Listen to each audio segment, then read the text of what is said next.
ఎందుకు దేవుడు మీకు బిడ్డల్ని ఇచ్చాడో తెలుసా? మీరు అనుభవించకుండా మీరు చాటి చెప్పలేరు. రుచి చూడకుండా దాని యొక్క స్థితి ఏంటో చెప్పలేరు. That's why Jesus did come into the world. ఎందుకంటే ఆయన ఎక్స్పీరియన్స్ అయ్యాడు మనలో. మన పేదరికం, మన దుఃఖం, లోకములో ఉన్న ప్రతి పరిస్థితి యేసుక్రీస్తు ప్రభు అనుభవాలు గుండా వెళ్ళి దాన్ని, అందుకే దుఃఖించు వారిని ఓదార్చువాడయ్యాడు ఆయన.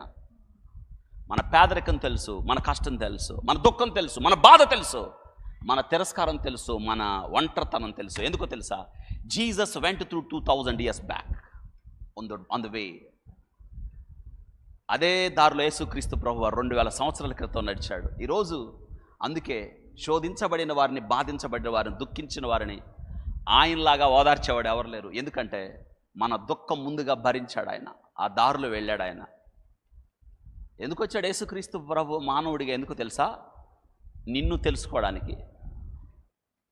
ఈ లోకంలో మనం అనుభవించే ప్రతి పరిస్థితి ఆయనకి ముందుగానే he knew.